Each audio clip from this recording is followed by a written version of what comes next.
ನಮಸ್ಕಾರ, ಅಶ್ವಕೃಷಿ ಚಾನೆಲ್ಗೆ ಸ್ವಾಗತ. ನಾನು ಅನಿತಾ. ಸಾರ್ವಕಾಲಿಕ ದಾಖಲೆ ಬರೆದ ತಿಪಟೂರು ಕೊಬ್ಬರಿ ಬೆಲೆ ಕ್ವಿಂಟಾಲ್ಗೆ 32,000 ರೂಪಾಯಿ ದಾಟಿದ ಉಂಡೆ ಕೊಬ್ಬರಿ ಬೆಲೆ ಏರಿಕೆಗೆ 5 ಪ್ರಮುಖ ಕಾರಣಗಳು ಏನು ಅಂತ ನೋಡುವುದಾದ್ರೆ, ಕಳೆದ ವರ್ಷದಿಂದ ಎಳನೀರು, ತೆಂಗಿನಕಾಯಿ, ಕೊಬ್ಬರಿ ಎಲ್ಲದರ ಬೆಲೆಯು ಗಗನಮುಖಿಯಾಗಿದೆ. ರೈತರಿಗೆ ಉತ್ತಮ ಬೆಒಎ ಸಿಗುತ್ತಿರುವುದು ಸಮಾಧಾನದ ವಿಷಯವಾಗಿದೆ.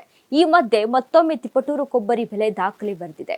ತಿಪಟೂರು ತೆಂಗು ಬೆಳೆಗಾರರು ಅಡಕೆ ಕೃಷಿಯತ್ತ ಒಲವು ತೋರುತ್ತಿರುವುದು, ಇಳುವರಿ ಕುಸಿತ, ಉತ್ತರ ಭಾರತದಿಂದ ಹೆಚ್ಚಿದ ಬೇಡಿಕೆ ಪರಿಣಾಮವಾಗಿ ತಿಪಟೂರು ಕೊಬ್ಬರಿ ಧಾರಣೆಯಲ್ಲಿ ಐತಿಹಾಸಿಕ ದಾಖಲೆ ಬರೆದಿದೆ.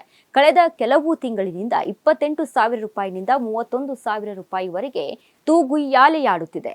ಬೆಲೆ ಕ್ವಿಂಟಾಲ್ಗೆ 32,218 ರೂಪಾಯಿ ತಲುಪಿದೆ. 2025ರ ಜೂನ್ನಲ್ಲಿ ದಾಖಲಾಗಿದ್ದ 31,606 ರೂಪಾಯಿ ಗರಿಷ್ಠ ದಾಖಲೆಯನ್ನ ಸೋಮವಾರದ ಹರಾಜು ಬ್ರೇಕ್ ಮಾಡಿದೆ. ತಿಪಟೂರು ಎಪಿಎಂಸಿ ಮಾರುಕಟ್ಟೆಗೆ 3,771 ಚೀಲ ಕೊಬ್ಬರಿ ಅವಕವಾಗಿತ್ತು. ವರ್ಷದಿಂದ ಶುಕ್ರದೆಸೆ ಆರಂಭ. 2025ರಿಂದ ಕೊಬ್ಬರಿಗೆ ಶುಕ್ರದೆಸೆ ಶುರುವಾಗಿದೆ. 2025ರ ಏಪ್ರಿಲ್ನಲ್ಲಿ ಕ್ವಿಂಟಾಲ್ಗೆ 20,000 ರೂಪಾಯಿ ತಲುಪಿ ಇತಿಹಾಸ ಸೃಷ್ಟಿಯಾಗಿತ್ತು. ಜೂನ್ 30ರ ವೇಳೆಗೆ 31,606 ರೂಪಾಯಿ ತಲುಪಿ ಗರಿಷ್ಠ ಧಾರಣೆ ದಾಖಲೆ ಆಗಿತ್ತು. ಆ ನಂತರ ಸರಾಸರಿ 28ರಿಂದ 30,000 ರೂಪಾಯಿ ನಡುವೆ ಧಾರಣೆ ಏರಿಳಿತ ಇತ್ತು.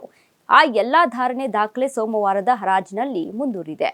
ಧಾರಣೆ ಏರಿಕೆಗೆ ಕಾರಣಗಳೇನು ಅಂತ ನಾವು ನೋಡೋದಾದ್ರೆ, ಇಳುವರಿ ಕುಸಿತ, ರೋಗಬಾಧೆ ಹೆಚ್ಚಾಗಿದ್ದು 50% ಉತ್ಪಾದನೆ ಕುಸಿತವಾಗಿದೆ. ಇದರಿಂದ ಮಾರುಕಟ್ಟೆಗೆ ಬರುತ್ತಿರುವ ಕೊಬ್ಬರಿ ಪ್ರಮಾಣ ಕಡಿಮೆಯಾಗಿ ಬೇಡಿಕೆ ಪೂರೈಕೆ ಅಂತರ ಹೆಚ್ಚಾಗಿದೆ.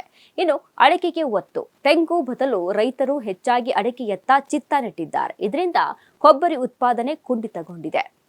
ಇನ್ನು ಎಳನೀರು, ತೆಂಗಿನಕಾಯಿ ಮತ್ತು ಎಳನೀರಿಗೆ ಬೇಡಿಕೆ ಹೆಚ್ಚಿದೆ. ರೈತರು ಕೊಬ್ಬರಿ ತಯಾರಿಕೆ ಬದಲು ನೇರವಾಗಿ ಎಳನೀರು, ತೆಂಗಿನಕಾಯಿ ಮಾರಾಟಕ್ಕೆ ಮುಂದಾಗುತ್ತಿದ್ದಾರೆ.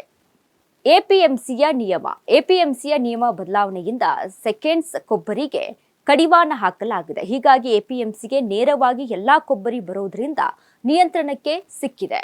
ಹೆಚ್ಚಿದ ಬೇಡಿಕೆ. ತಿಪಟೂರು ಕೊಬ್ಬರಿಗೆ ದೇಶೀಯ ಅಂತಾರಾಷ್ಟ್ರೀಯ ಮಾರುಕಟ್ಟೆಯಲ್ಲಿ ಬೇಡಿಕೆ ಇದೆ. ಕಳೆದ ತಿಂಗಳುಗಳಲ್ಲಿ ದಕ್ಷಿಣ ಭಾರತಕ್ಕೆ ಹೆಚ್ಚು ಸರಬರಾಜು ಆಗುತ್ತಿದ್ದ ಕೊಬ್ಬರಿ ಈಗ ಉತ್ತರ ಭಾರತ ಮಾರುಕಟ್ಟೆಗೆ ಸಾಗುತ್ತಿದೆ. ಇಳುವರಿ ಕುಸಿತ, ಬೇಡಿಕೆ ಹೆಚ್ಚಳದಿಂದ ಧಾರಣೆ ಏರಿಕೆಯಾಗಿದೆ. ಆದರೆ ಇದು ಸ್ಥಿರವಾಗಿರುವುದಿಲ್ಲ. ಉತ್ಪಾದನಾ ವೆಚ್ಚಕ್ಕಿಂತ ಕಡಿಮೆ ಬೆಲೆಗೆ ರೈತರಿಗೆ ಸಿಗುವುದು ಸದ್ಯಕ್ಕೆ ಸಂಪೂರ್ಣ ಲಾಭವಾಗದಿದ್ದರೂ ನಷ್ಟ ತಪ್ಪಿದೆ ಎಂಬುದು ಸಮಾಧಾನ ಎಂದಿದ್ದಾರೆ.